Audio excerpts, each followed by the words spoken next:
नमस्कार। यो हो समाचारमा स्वागत छ। म भूपेन्द्र पौडेल। म रन्जु अधिकारी। सुरु गरौँ अहिलेसम्मका प्रमुख समाचारबाट।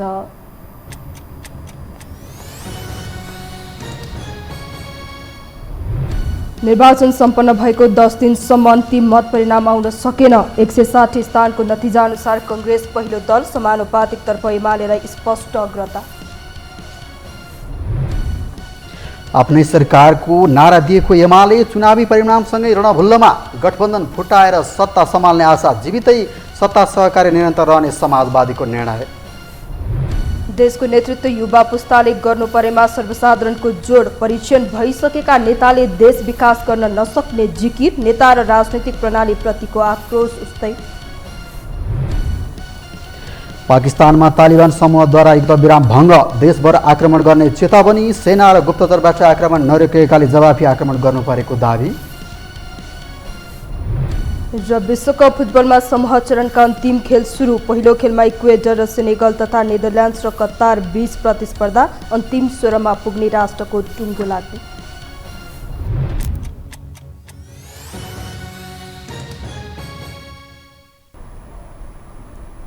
अब समाचार विस्तारमा। प्रतिनिधि तथा प्रदेशसभा निर्वाचन सम्पन्न भएको 10औं दिनसम्म अन्तिम मत परिणाम आउन सकेको छैन। प्रतिनिधि सभाका 165 निर्वाचन क्षेत्रमध्ये हालसम्म 160 स्थानको अन्तिम परिणाम सार्वजनिक भएको छ। नेपाली कांग्रेसले सबभन्दा बढी 53 स्थानमा जित निकालेको छ भने नेकपा एमाले 44 स्थानमा जित हात पारेको छ। माओवादी केन्द्रले 17 र एकीकृत समाजवादीले 10 स्थानमा जितेको छ। राष्ट्रिय स्वतन्त्र पार्टी, राष्ट्रिय प्रजातन्त्र पार्टी र जनता समाजवादी पार्टीले 7-7 स्थानमा जितेका छन्। लोकतान्त्रिक समाजवादी पार्टीले 4 स्थान जितेको छ भने नागरिक उन्मुक्ति पार्टीले 3 स्थानमा जित निकालेको छ। नेपाल मजदुर किसान पार्टी, जनमत पार्टी र राष्ट्रिय जनमोर्चाले 1-1 सिट जितेका छन्। 5 क्षेत्रमा भने स्वतन्त्र उम्मेदवार विजयी भएका छन्।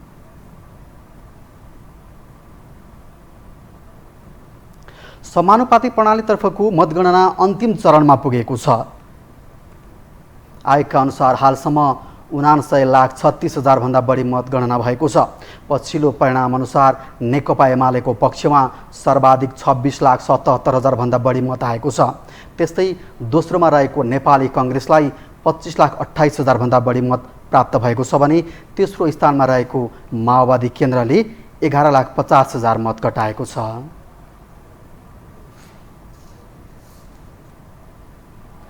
नेपाली कांग्रेसले स्याङ्जा क्षेत्र नम्बर 2 र बाजुराको मतगणना गर्न निर्वाचन आयोगलाई आग्रह गरेको छ। मंगलबार नेपाली कांग्रेसका वरिष्ठ नेता रामचन्द्र पौडेल, उपसभापति तथा स्याङ्जा क्षेत्र नम्बर 2 मा नेपाली कांग्रेसको तर्फबाट उम्मेदवार धनराज गुरुङ, नेता प्रदीप पौडेल लगायतको टोली निर्वाचन आयोग पुगेर स्याङ्जा 2 को मतगणना सुरु गर्न आग्रह गर्नुभएको हो। त्यस्तै बाजुराको पनि मतगणना गर्न आग्रह गरिएको छ। कांग्रेस नेताहरूले प्रमुख निर्वाचन आयुक्त दिनेश कुमार थपलिया र आयुक्तहरूलाई भेट गरी मतगणना सुरु गर्न आग्रह गर्दै ज्ञापन पत्र बुझाएका छन्। इन्क्वायरी कमिसन पठाएको नै गलत भयो। 5 बजे भित्रमा गरेर सबै सम्पन्न भइसकेपछि त्यो भित्र घटेको घटनामा छानबिन गर्ने हो। त्यो भित्र केही घटना घटेको छैन र केही भएको छैन भने पछि ल्याएर चाहिँ कहाँबाट कसले के उजुर गर्दैमा आकाशी बतासे उजुरले मतगणना रोक्न हुने थिएन। त्यो गलत भएको छ। तुरुन्त मतदानको मतगणना होस् र त्यस्तै गरेर बाजुरामा पनि तुरुन्त मतगणना होस् भनेर हामीले गरेका छौँ। होइन भरेसम्म हामी गर्छौँ भनेको छौँ निर्वाचन आयोगले। स्याङ्जा 2 मा नेपाली कांग्रेसको तर्फबाट उम्मेदवार रहनुभएका कांग्रेस उपसभापति धनराज गुरुङले निर्वाचन अधिकृतले समेत निर्वाचनमा धाँधली नभएको र कुनै पनि बुथ कब्जा नभएको राय दिइरहेकाले निर्वाचन आयोगले मतगणना सुरु गर्नुपर्ने बताउनुभयो। समेत आफ्नो किटानी रायमा त्यहाँ तत्त ठाउँहरूमा कुनै धाँधली नभएको, कुनै पनि चाहिँ बुथ कब्जा नभएको र कुनै पनि अशान्ति नभएको भनेर किटानी राय समेत दिइसकेको अवस्थामा समेत यसरी चाहिँ नि निर्वाचन आयोगले आजसम्म यो चाहिँ नि मतगणना गर्न नगरिदिएकोमा चाहिँ नि हामीले विशेष ध्यान आकर्षण गरेका छौँ र मलाई लाग्छ अब छिटै निर्णय गरेर आयोगले निष्पक्ष निर्णय गरेर मतगणनातर्फ नै चाहिने निर्वाचन अधिकृतलाई चाहिने निर्देशन दिन्छ भन्ने कुरामा विश्वास छ। उहाँले निर्वाचन आयोगले निर्वाचन अधिकृतलाई मतगणना गर्न निर्देशन दिने विश्वास व्यक्त गर्नुभयो। नेकपा एमालेका अध्यक्ष केपी शर्मा ओलीले बागमती किनारामा रहेको सुकुम्बासी बस्तीमा राज्य पक्षबाट नै डोजर आतंक फैल्याउने काम गरिएको भन्दै आपत्ति जनाउनु भएको छ। अध्यक्ष ओलीले बल प्रयोग गरेर सुकुम्बासी बस्तीमा रहेका गरिब नागरिकहरूलाई शत्रुको रूपमा व्यवहार गर्दै बल प्रयोग गरेर उनीहरूलाई पराजित गर्ने तमासा नदेखाउन पनि राज्य पक्षलाई सचेत गराउनु भयो। ललितपुर स्थित पार्टीको केन्द्रीय कार्यालयमा मङ्गलबार आयोजित एक कार्यक्रममा बोल्दै उहाँले सुकुम्बासी समस्या समाधानका लागि गठन गरिएको आयोगले त्यो समस्या समाधान गर्नुपर्नेमा अन्यथा किन गरिएको पनि प्रश्न समेत गर्नुभयो। हामीले आफैलाई चिन्न छोड्यौँ, आफूप्रति गर्व गर्न छोड्यौँ, आफ्नो इतिहास बिर्स्यौँ, अरूले लेखिदिएका इतिहास पढ्छौँ, अरूले भनिदिएका कुरा सुन्छौँ र अब संयोगै होला अमेरिकामा एउटा फ्रिडम पार्टी भन्ने छ, त्यसको चिन्ह घन्टी छ।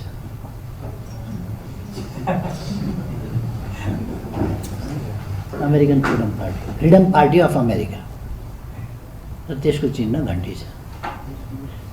दुरुस्त आकारको फोटो खिचे जस्तो घन्टी यहाँ पनि लिएर आएको छ र फ्रिडम पार्टी सम्यकै होला।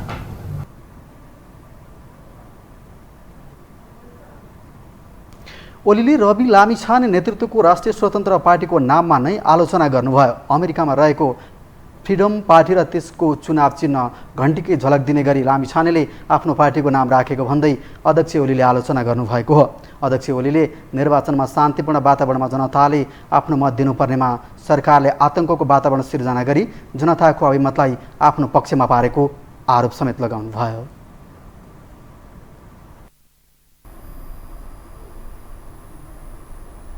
अब बाँकी समाचार। संविधान कार्यान्वयन पछिको दोस्रो आम निर्वाचन सम्पन्न भएको छ। छिटफुट बाहेक मत परिणाम सार्वजनिक भइसकेको छ। चुनावमा कुनै पनि दलले बहुमत प्राप्त नगरेपछि मिलिजुली सरकारको विकल्प छैन। दलहरूले भावी सत्ता समीकरणबारे छलफल प्रारम्भ भएसँगै प्रतिपक्षमा रहेको दोस्रो ठूलो शक्ति नेकपा एमाले अब के गर्छ त चासो बढेको छ। एक रिपोर्ट। मंसिर 4 एमाले सरकार नारा दिएर चुनावमा होमिएको प्रमुख प्रतिपक्षी नेकपा एमाले चुनावी परिणामसँगै रणभुल्लमा छन्। चुनावपछि एमालेको एकल बहुमतको सरकार गठन गर्ने अध्यक्ष केपी शर्मा ओलीको हुंकार केवल दिवा सपना सिद्ध बन्यो। अर्थात् जनताले एमालेलाई दोस्रो शक्तिमा सीमित राखे। अझ चाखलाग्दो त अध्यक्ष ओलीका प्रिय र पार्टीका पदाधिकारी नै चुनावमा जनतामाझ असफल भए। अध्यक्ष पछिको शक्तिशाली पदमा रहेका महासचिव मात्र होइन, वरिष्ठ उपाध्यक्ष, उपाध्यक्ष, उपमहासचिव, सचिव समेतले चुनाव हारे। एमालेबाट फुटेर बनेको माधव कुमार नेपाल नेतृत्वको नयाँ पार्टी नेकपा यसलाई खिसिटिउरी त छँदै थियो, आफ्नो प्रतिस्पर्धी नै नमान्दा धेरै स्थानमा एमाले नेताहरू आफ्नै पूर्व नेतासँग पराजय हुनु पर्यो। दाङ 1 मा एमाले उम्मेद्वार शान्त चौधरीलाई पराजित गर्दै समाजवादीका मेटमणि चौधरीले चुनाव जिते। धादिङ 1 मा एमालेका भूमि प्रसाद त्रिपाठीलाई हराउँदै नेकपा एकीकृत समाजवादीका राजेन्द्र पाण्डेले चुनाव जिते। अछाम, डोटी, डोल्पा, दैलेख, धनुषा लगायतका निर्वाचन क्षेत्रमा एमालेका उम्मेद्वार नेकपा एकीकृत समाजवादीसँग पराजित भए। जनता समाजवादीसँग गठबन्धन गरेर तराईमा आफ्नो जग बसाएको एमाले उपत्यकामा राप्रपासँगको तालमेलमा हेलटेक्राई गर्दा पकड क्षेत्रमै चुनाव हार्न विवश बन्यो। घनश्याम भुसाल, भीम रावल जस्ता नेताहरूलाई लत्याउँदा कर्णालीमा एमाले शून्य मात्र भएन, समग्र सिट संख्यामा धक्का पुग्यो। प्रत्यक्षमै 100 सिट कटाउने ढिप्पी कसेको एमाले प्रत्यक्षतर्फ 44 सिटमा सीमित बनेको छ। तर ओलीको दम्भ उस्तै छ। हारको कारण अरूमाथि थुपारेर चित्त बुझाइरहेका छन्। निर्वाचन जस्तै भएन, निर्वाचन भएन। निर्वाचन भनेको निर्भय वातावरणमा, शान्तिपूर्ण वातावरणमा जनताले आफ्नो अभिमत प्रकट गर्न पाउनुपर्छ। त्यो अभिमत जनताले प्रकट गर्न पाएन। बुथ कब्जा, मान्छे मारिए, गोली फायरिङ भयो। राज्यको काम सुव्यवस्था गर्ने हो, शान्ति ल्याउने होइन। राज्यको काम जनताको जीवधनको सुरक्षा गर्ने हो, उसको अधिकारको सुरक्षा गर्ने हो, उसको मताधिकार सुरक्षा गर्ने। राज्य एउटा लुटेराको रूपमा प्रस्तुत भयो। सरकार गठनको प्रारम्भिक गृह कार्य सुरु भएसँगै दोस्रो शक्ति एमाले अब के गर्छ? चासो बढेको छ। ठूलो शक्ति कांग्रेससँगको मिलिजुली सरकारदेखि वाम गठबन्धनसम्मको चर्चा चुलिएको छ। सत्ता र शक्तिका लागि जुनसुकै बेला जोसुकैसँग जुट र टुटफुट हुने दलहरूको रवैया यो पटक कस्तो होला? चासो बढेको छ। एमाले नेताहरू सरकार गठनमा निर्णायक भूमिका निभाउनेदेखि सत्ता गठबन्धनले सरकार गठन गर्न नसके एमाले अघि सर्नेसम्मको रणनीति सार्वजनिक गर्न थालेका छन्। सरकारका लागि मर्यादा गर्दैन। नेकपा एमाले पहिलो कुरा के चाहन्छ? तपाईहरुले गठबन्धनका नाममा जे जनताका सामु भन्नुभएको छ, सरकार बनाउँछौँ भन्नुभएको छ, तपाईहरु बनाउनुस्। तपाईहरु गठबन्धनको मित्रहरूले चाहिँ बहुमत पुर्याउनुस्।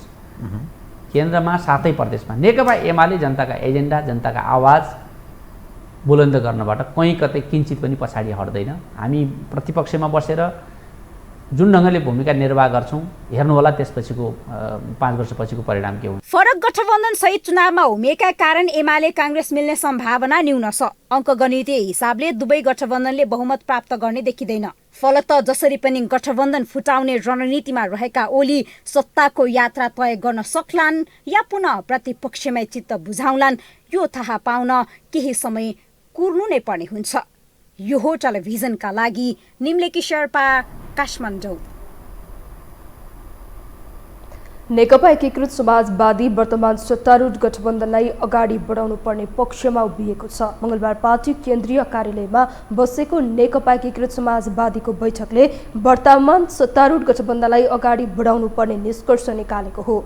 बैठकपछि सञ्चारकर्मीहरूसँग संक्षिप्त कुराकानी गर्दै अध्यक्ष माधव कुमार नेपालले देश दक्षिणपन्थी दिशातिर जाने खतरा रहेको भन्दै आफूहरूले सतर्क हुनुपर्ने आवश्यकताको महसुस गरेको बताउनुभयो। उहाँले गठबन्धनका दलहरूका बीचमा भइरहेको सहकारीलाई अगाडि बढाएर लानुपर्ने बताउनुभयो। बैठकले पार्टीलाई मतदान गर्ने मतदाता समर्थक शुभचिन्तक र मतदान सम्पन्न गराउन भूमिका खेल्ने सरकारी निकायहरूलाई धन्यवाद ज्ञापन गरेको प्रवक्ता जगन्नाथ खतिवडाले जानकारी दिनुभयो।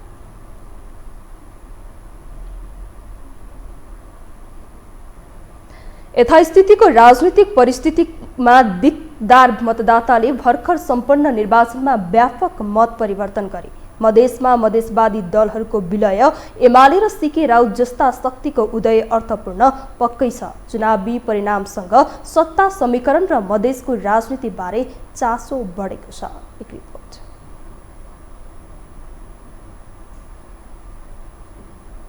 मंसिर 4 मा सम्पन्न संसदीय निर्वाचनको मत परिणामपछि मधेसमा झण्डै 2 दशकपछि ठूला दलहरू निर्णायक शक्तिको रूपमा उदाएका छन्। 32 प्रतिनिधि सभा सदस्य र 64 प्रदेश सभा सदस्यको मत परिणामका आधारमा एमाले पहिलो र कांग्रेस दोस्रो शक्ति बनेको छ। 2074 को निर्वाचनमा 2 स्थानमा चित्त बुझाएको एमालेले यो निर्वाचनमा प्रतिनिधि सभामा 9 र प्रदेशमा 15 स्थानमा विजय हासिल गरेका छन्। अघिल्लो निर्वाचनमा प्रतिनिधि सभातर्फ 6 र प्रदेशतर्फ 9 सिट जितेको नेपाली कांग्रेसले यो पटक प्रतिनिधि सभामा 7 र प्रदेश सभामा 13 सिट जितेको छ। 2074 को निर्वाचनमा मिलेर चुनाव लड्दै प्रदेश सरकार हाँकेको जनता समाजवादी पार्टी जसपा, लोकतान्त्रिक समाजवादी पार्टी लोसपा लगायतका दल यो पटक आफ्नै किल्लामा तेस्रो चौथो स्थानमा झरेका छन्। प्रदेशका बहालवाला मन्त्रीहरूले चुनावमा पराजय भोगेका छन्। मधेस छुट्टै देश भएको दाबी गर्दै स्वतन्त्र मधेस अभियान जस्तो विखण्डनकारी योजना अघि सारेका सीके राउत अन्ततः संविधानको शरणमा पर्दै राजनीतिमा होमिए। पहिलो चुनावमै राउत मधेसमा छाएका छन्। जसपा अध्यक्ष राष्ट्रिय राजनीतिमा मधेसको गेम चेन्जर मानिने उपेन्द्र यादवलाई भारी मतान्तरले पराजय गरेका कारण पनि उनी र उनको जनमत पार्टीको चर्चा चुलिएकै छ। और राष्ट्रीय पार्टी बनने के कगार पर ये राष्ट्रीय पार्टी बनते ये हम आशा करे सी और अपने सबके जैसे आगामी रास्ता मार्ग प्रशस्त हेते या कही सी और अपना सब लक्ष्य पूरा करे के लिए जनता का सेवा करे के दिशा में अगाडि बढ़ सकबे यह कामना सहित आइक लेलम। आफूलाई मधेसको मसिहा ठान्ने मधेसकै मुद्दा बोकेर पटक पटक सत्ताको स्वाद चाखेका मधेस केन्द्रित दलहरू जनतामाझ फेल भएका छन्। सत्ता र शक्तिको स्वार्थमा दलहरूबीचको टुटफुट र बेमेलको फाइदा पुराना दल र सीके रावतले भरपूर उठाएका छन्। ठूला दलले मधेसमा कमब्याक गरिरहँदा मधेसवादी दलहरू भने ठूला दलको पुच्छर बनेकै कारण पनि मधेसमा थप कमजोर बनेका छन्। हाउसमा उठ्ने स्वरहरूमा केही परिवर्तन हुनेछ।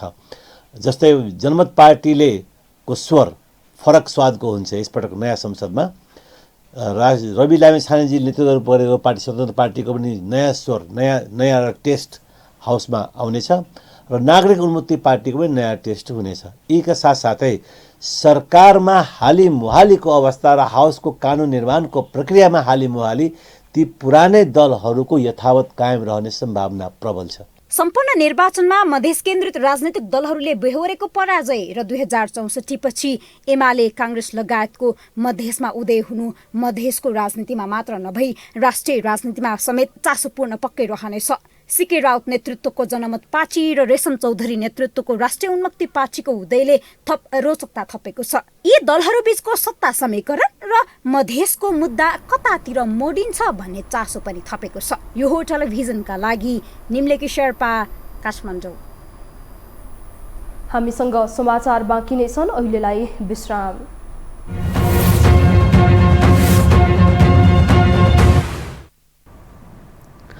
विश्रामपछि स्वागत छ। अब बाँकी समाचार। चुनावी मतपरिणामको विषयसँगै आगामी सरकारको नेतृत्वमा को पुग्छ निकै चासोका साथ हेरिएको छ। सत्ता गठबन्धनले अहिलेसम्म प्रधानमन्त्रीको अनुहार सार्वजनिक गरेको छैन भने एमाले अध्यक्ष ओलीको सम्भावना न्यून छ। तर गठबन्धनभित्रैबाट दाबी गरिरहेका काङ्ग्रेस महामन्त्री गगन थापाको अडानले सबैलाई तर्साएको छ। एक रिपोर्ट। संसदीय निर्वाचनमा हुमिँदै गर्दा सत्ता गठबन्धनले प्रधानमन्त्रीको उम्मेद्वार दिन सकेन।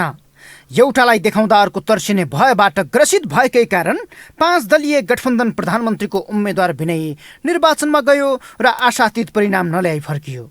तर गठबन्धन भित्रैबाट कांग्रेस महामन्त्री गगन कुमार थापाले आफूलाई भावी प्रधानमन्त्रीको उम्मेद्वार बनाए।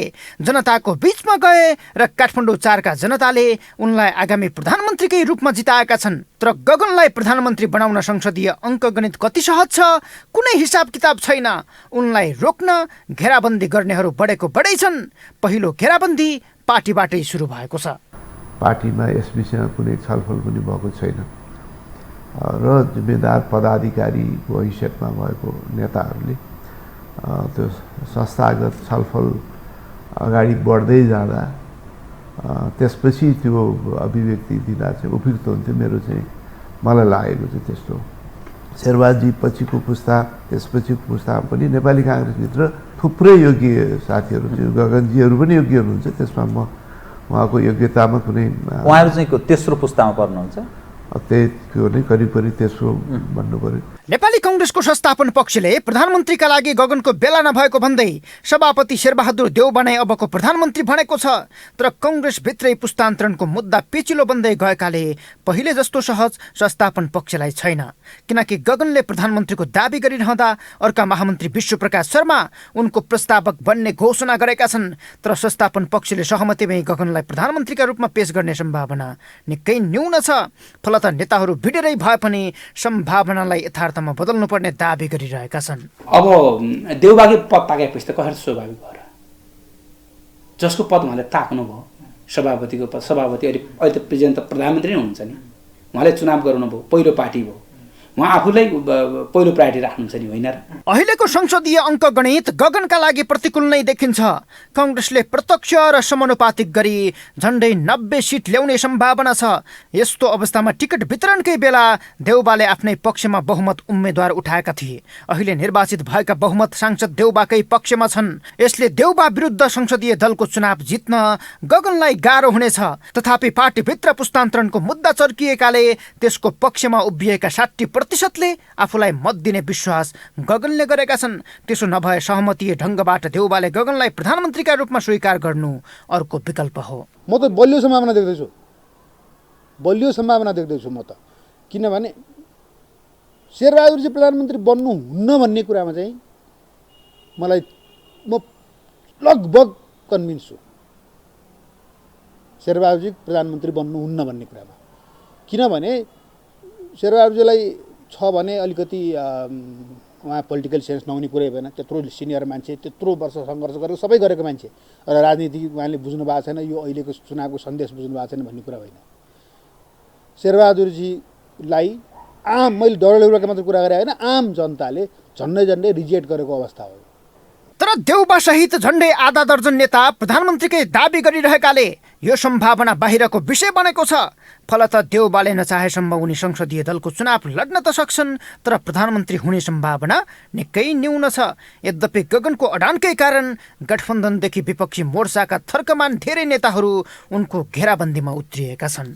यो हो टेलिभिजनका लागि सन्तोष भिके थापा, काठमाडौँ। आम निर्वाचन सकिएसँगै दलहरू सरकार गठनको प्रारम्भिक छलफलमा जुटेका छन्। मुलुकको सत्ता कसले सम्हाल्ने भन्ने विषयमा राजनीतिक दलमा मात्रै होइन, सडकको पनि चासोको विषय बनेको छ। गठबन्धनबाट भावी प्रधानमन्त्रीको रूपमा आधा दर्जन नेता एवं एमाले अध्यक्ष केपी ओली पनि यो दौडमा देखिएका बेला सर्वसाधारणको भने आफ्नै तर्क छ। एक रिपोर्ट। निर्वाचनको परिणाम अन्तिम चरणमा पुगेसँगै सत्ता समीकरणका लागि राजनैतिक दलहरूको दौडधुप बढ्न थालेको छ, जसमा अबको प्रधानमन्त्री को बन्ने भन्ने पनि उत्तिकै चासो छ भने प्रधानमन्त्रीको आकांक्षीको लहर पनि लामै छ। सत्ताका लागि मरिहत्ते गर्ने दल र नेताहरूको प्रविधिप्रति आम जनता निराशमा छन्। तथापि आम नागरिक अहिले युवा पुस्तालाई प्रधानमन्त्री देख्न चाहेका छन्, जसमा काङ्ग्रेसका युवा नेता गगन थापा, राष्ट्रिय स्वतन्त्र पार्टीका सभापति रवि लामिछाने जस्तोले सरकार चले मात्र देशको काँचुली फेर्न सक्ने उनीहरूको विश्वास रहेको छ। शेरबहादुर देउबाजीले पार्टी चलाउनुपर्छ र गगन थापा चाहिँ प्रधानमन्त्री हुनुपर्छ र अन्य युवाहरूले चाहिँ अन्य मन्त्रालयहरू पनि एउटा मात्र प्रधानमन्त्री मात्र भएर केही होइन, मन्त्रालयहरूको काम हुन्छ। विशेष गरी अर्थमन्त्री चाहिँ डक्टर पढेका मान्छे, के अरे अर्थमन्त्री अर्थशास्त्र पढेका मान्छे हुनु पर्यो होइन, स्वास्थ्य मन्त्री डक्टर पढेका मान्छे हुनु पर्यो होइन। अब हाम्रोमा मलाई उहाँको टक छ नि भ्रष्टाचार नियन्त्रण सम्बन्धी जुन बोल्नुहुन्छ नि, यो मलाई एकदमै राम्रो लाग्छ होइन। पुराना पार्टीका सरकार चलाइसकेका नेताप्रति भने नागरिक आशावादी देखिँदैनन्। निरन्तर सत्तामा बस्ने र आसेपासेलाई पोस्ने भन्दा फराकिलो सोच पुराना नेतामा नभएको सर्वसाधारणको बुझाइरहेको छ। यो जे जतिमा निर्वाचित भएको छ त्यसमा मैले सोचेको प्रधानमन्त्री बन्ने योग्य कोही छैन। यी तपाईँको सबै विदेशीको तपाईँको चाहिँ भरण पोषणमा छ त होइन, त्यसकारण अहिले निर्वाचितै एक खालको निर्वाचितै भएको छैन। राम्रो रोज्ने हो हामी युथहरूले है, हामीले चाहिँ युवा नै चाहिएको हो। यो ऊ भन्दा पनि जसले देशको बारेमा सिरियस छ, देशको भविष्यको बारेमा सिरियस छ र जो शिक्षित छ, मेन कुरा अहिलेसम्म यो देशले एउटा शिक्षित प्रधानमन्त्री अथवा शिक्षित लिडर पाएको जस्तो हामीलाई कहिले पनि महसुस भएन आजको दिनसम्म। यता मधेसको राजनीतिबाट उदाएर राष्ट्रिय पार्टी बन्न सफल भएका सीके राउतप्रति पनि जनता सकारात्मक देखिएका छन्। पुराना दलका शीर्ष नेतालाई भन्दा सीके राउत नै प्रधानमन्त्री देख्न चाहेको आम सर्वसाधारणको प्रतिक्रिया छ। राउत अहिलेको शासन पद्धतिलाई हेर्दाखेरि एउटा चाहिँ यति मात्रै होइन कि के अरे एडमिनिस्ट्रेटिभली नलेज भएका मान्छे मात्रै नभएर अलिकति दिमागको सक्त मान्छे हुनु पर्यो कि बौद्धिक स्तरमा पुगेका एउटा सीके राउत छ। नेपालमा गल्ती आफू गर्ने र दोष चाहिँ व्यवस्थालाई दिने परिपाटी पनि छ। हरेक दशक व्यवस्था परिवर्तन गर्दै जाने र व्यवस्थाको विरोध गरिरहने हो भने देश कहिले पनि उँभो लाग्न सक्दैन। देशमा गणतन्त्र आए पनि त्यसको अनुभूत गर्न नपाएका जनता यसको विकल्प समेत देखिएका छन्। अब स्वाभाविक ढङ्गले चाहिँ नेपाललाई अछुन राख्ने हो भने यो रहर भन्दा पनि आवश्यकता हो। राष्ट्र संस्था चाहिँ नेपाललाई अछुन राख्नका लागि आवश्यकता हो। यही आम सर्वसाधारण भने यो नेता र राजनैतिक प्रणालीप्रति नै रुष्ट देखिए। अहिले निर्वाचन जितेर आएका कुनै पनि दल र नेताले देशलाई विकासको गतिमा हिँडाउनेमा उनीहरू विश्वास त देखिएनन्। तर पनि निर्वाचन जितेर आएको दल र उनीहरू मध्येबाट समक्ष सांसदलाई देशको नेतृत्वको रूपमा अघि सार्नुको संवैधानिक विकल्प भने देखिँदैन। यो हो टेलिभिजनका लागि मिङमा शेर्पा, काठमाडौँ। अब बाँकी समाचार। काठमाडौँ थापाथली स्थित बागमती नदी किनारका सुकुम्बासीहरूले काठमाडौँ महानगरपालिकाको कार्यालय अगाडि विरोध प्रदर्शन गरेका छन्। धेरै संख्यामा जम्मा भएका सुकुम्बासीहरूले आफूहरूलाई सुकुम्बासी बस्तीबाट महानगरपालिकाले बलपूर्वक हटाउन लागेकोमा विरोध प्रदर्शन गरेका हुन्। महानगरपालिकाले सोमबार सुकुम्बासी बस्ती हटाउनका लागि डोजर लिएर गएपछि सो क्षेत्र तनावग्रस्त बनेको थियो। महानगरपालिकाको कदमप्रति सुकुम्बासीहरूले प्रतिरोध गर्दा केही महानगर प्रहरीहरू घाइते समेत भएका थिए। नाराबाजी सहित महानगरपालिका पुगेका सुकुम्बासीहरूले महानगरपालिकाका प्रमुख बालेन्द्र शाह विरुद्ध नाराबाजी गरेका थिए। उनीहरूले सुकुम्बासी एक हौं, बालेन्द्र शाह होशियार, सूचना आतंक बन्द गर लगायतका नाराबाजी गरेका हुन्।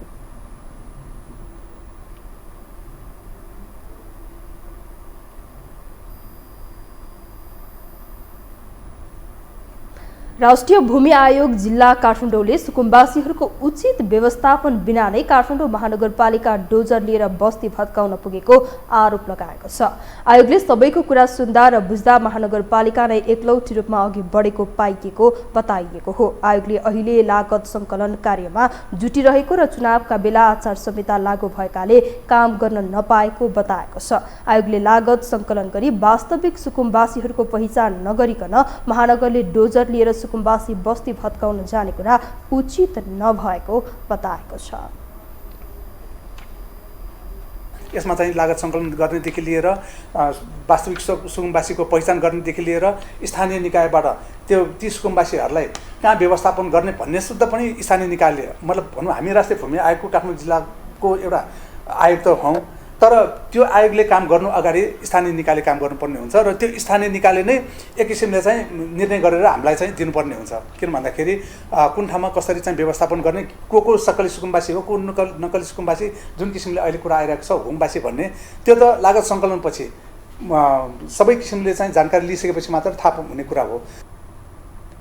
यता सोमबारदेखि आन्दोलनरत थापाथली सुकुम्बासी बस्तीका बासिन्दाहरूले भने गरिबलाई देखाएर सधैँ सरकारले भिख माग्ने काम गरिरहेको तर समस्या समाधान नगरेको आरोप लगाएका छन्। यो सरकारले गरिब देखाएर भिख मागेर खानाले हो, बागमतीले पनि एडिबीको पैसा खानाले हो। त्यसैले गरिबको समस्या समाधान नगरेको अर्थ यो मैले बुझेसम्म। सुकुम्बासीहरूले सरकार निकम्बा भएको भन्दै राज्यले आफ्नो जिम्मेवारी पूरा गर्नुपर्ने समेत माग राखेका छन्। निर्जीवन बीमा कम्पनीहरूले आजदेखि कोरोना बीमा दाबी रकम भुक्तानी दिन सुरु गरेका छन्। कम्पनीहरूले व्यक्ति र परिवारको नाममा रहेको पोलिसीलाई प्राथमिकता राखेर भुक्तानी सुरु भएको नेपाल बीमक सङ्घले जनाएको छ। सरकारसँग शोध भर्ना माग्ने शर्तमा बीमाको रकम भुक्तानी गर्न लागि हो। सङ्घका अनुसार व्यक्ति र परिवारको 25,000 चारवटा पोलिसीको दाबी भुक्तानी गर्न बाँकी रहेको छ। तर अहिले सरकारले निकासा गरेको र प्राधिकरणसहित कम्पनीहरूले भुक्तानी गर्नुपर्ने रकम जोड्दा 1 अर्ब 1 करोड रुपियाँ मात्रै भुक्तानी गरिने भएको छ। सो रकमबाट 18,060वटा बिमा पोलिसीको मात्रै दाबी गर्न सकिने सङ्घको जिकिर छ। निर्जीवन बिमा कम्पनीहरूले कोरोना बिमा दाबी रकम भुक्तानीका लागि 25% रकम थप गर्न अस्वीकार गरेका छन्।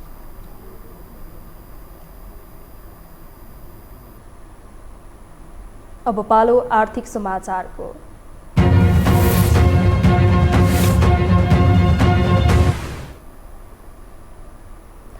साताको तेस्रो कारोबारका दिन आज शेयर बजारमा सामान्य सुधार भएको छ। आज बजार परिसूचक नेप्से 2.99 अङ्कले वृद्धि भएर 1953.35 अङ्कमा बन्द भएको हो। दिनभर जसो बजार परिसूचकमा उतार चढाव भए पनि कारोबार रकम भने आज घटेको छ। आज नेप्सेमा 25,90,997 किता शेयर किनबेच हुँदा 95,70,60,000 को कारोबार भएको छ। हामीसँग अन्तर्राष्ट्रिय र खेल समाचार बाँकी नै छन्। अहिलेलाई विश्राम।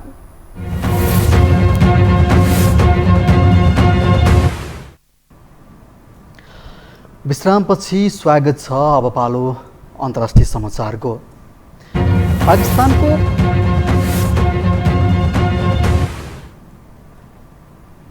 पाकिस्तानको तालिबान समूहले सरकारसँग भएको युद्धविराम सम्झौता भङ्ग भएको जनाएको छ। तालिबानले आफ्ना लडाकुहरूलाई देशभर आक्रमण सुरु गर्न आह्वान समेत गरेको छ। गत जुन महिनामा पाकिस्तान सरकार र तालिबान बीच युद्धविराम सम्झौता भएको थियो, तर सरकारले सम्झौता पालना नगरेको भन्दै तालिबानले पनि सम्झौताबाट आफू पछि हटेको दाबी गरेको छ। सेना र गुप्तचरबाट आक्रमण नरोकेकाले जवाफी आक्रमण सुरु गर्नु परेको तालिबानको दाबी छ। तहरिक ए तालिबान पाकिस्तान TTP सन् 2007 मा स्थापना भएको थियो। त्यस यता उसले गरेका आक्रमणबाट संयुक्त नागरिकहरूले ज्यान गुमाइसकेका छन्।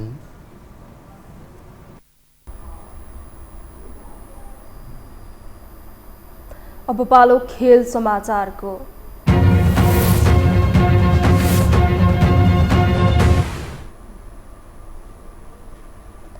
फिफा विश्वकप फुटबलमा आजदेखि समूह चरणका अन्तिम खेलहरू सुरु हुनेछन्, जसमा समूह ए र समूह बी का 2 खेलहरू हुनेछन्। आज पहिलो खेल 2 खेल समूह ए मा रहेका इक्वेडर र सेनेगल तथा नेदरल्यान्ड्स र कतार बीच प्रतिस्पर्धा हुनेछ। दुवै खेल नेपाली समयअनुसार बेलुकी 8:45 देखि सुरु हुनेछ।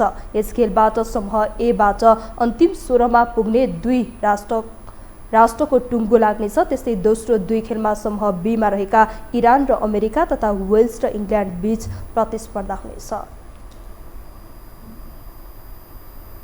त्यसो त फुटबलमा 11 जना खेलाडीको भूमिका उत्तिकै महत्त्वपूर्ण हुन्छ, तर त्यसमध्ये पनि 10 खेलाडीले अग्रभागको भूमिका सम्हाल्दा गोलरक्षक एक्लैले गोल पोस्टको रक्षा गर्ने भएकोले उसको भूमिकालाई विशेष मानिन्छ। एक रिपोर्ट। पछिल्लो 3वटा विश्वकप मध्ये 2वटा गोलरक्षक कप्तान भएकै राष्ट्रले नै विश्वकप उचालेको छ। 2010 साउथ अफ्रिकाले आयोजना गरेको विश्वकप स्पेनले उचाल्दा कप्तान इकर कासिलास नेतृत्वमा थिए।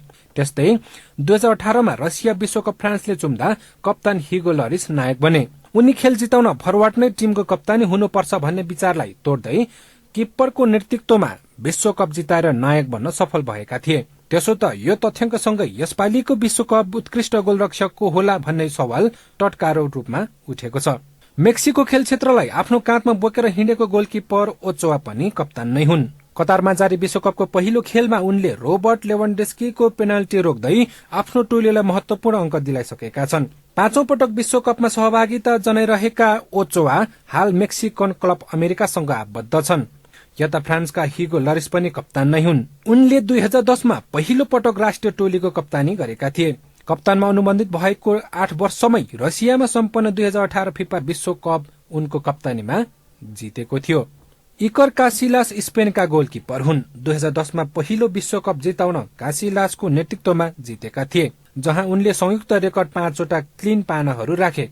प्रतियोगिताको उत्कृष्ट गोलकिपरको लागि यसिनले पुरस्कार पनि जिते। स्पेन युरोपेली च्याम्पियनशिप कायम राख्ने पहिलो राष्ट्र बन्यो। कतार विश्वकपको उत्कृष्ट गोलकिपरहरू मध्ये एक मानिन्छ कोस्टारिकाका गोलरक्षक नाभास। उनको प्रभावशाली प्रदर्शनले टोलीलाई 2014 विश्वकपको क्वार्टर फाइनलसम्म पुग्न मद्दत गरेका थिए। अहिले कतार विश्वकपमा पनि उनै नाभास कोस्टारिकाका कप्तानीमा छन्। त्यसो त ओलिभर कान पनि कप्तानी नै हुन्। हालैको इतिहासमा सबैभन्दा सफल जर्मन खेलाडीहरू मध्ये एक हुन्। इतिहासमा गोल्डन बल जित्ने एक मात्र गोलकिपर बनेका हुन् ओलिभर कान। कानले 21औं शताब्दीको फुटबल इतिहास र तथ्याङ्कको अन्तर्राष्ट्रिय महासंघको सर्वश्रेष्ठ गोलकिपर र विगत 25 वर्षको चुनावको सर्वश्रेष्ठ गोलकिपरको स्थान राखे। कतारमा जारी विश्वकपमा कुन गोलकिपर चम्किएलान्, कुन टिमले बाजी मार्ला, त्यो भने आगामी दिनका खेलले नै निर्धारण गर्नेछ। यो हो टेलिभिजनका लागि मिङमा शेर्पा, काठमाडौँ।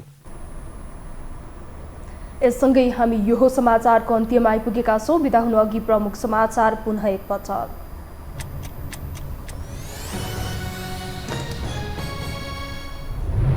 निर्वाचन सम्पन्न भएको 10 दिनसम्म अन्तिम मत परिणाम आउन सकेन। 160 स्थानको नतिजा अनुसार कांग्रेस पहिलो दल, समानुपातिकतर्फ एमालेलाई स्पष्ट अग्रता।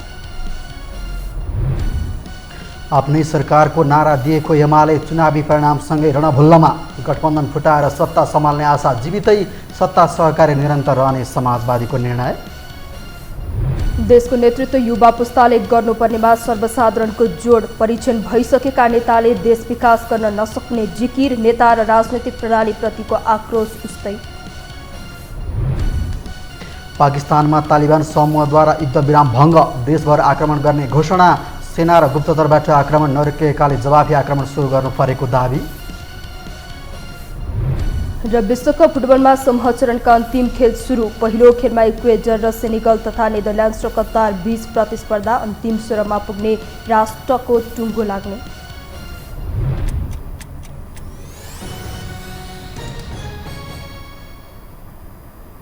हवस् त यो समाचार सकियो। समाचार बुलेटिनका साथै यो टेलिभिजनका सम्पूर्ण कार्यक्रम यो टेलिभिजन.com, यो खबर.com, युट्युब र फेसबुकमा पनि पढ्न र हेर्न सक्नुहुनेछ। मोबाइलमा यो टिभी एप डाउनलोड गरी हामीलाई प्रत्यक्ष हेर्न सक्नुहुनेछ। तथ्यसहितको निष्पक्ष समाचार तथा मनोरञ्जनका लागि हेर्दै रहनुहोला यो टेलिभिजन। नमस्कार।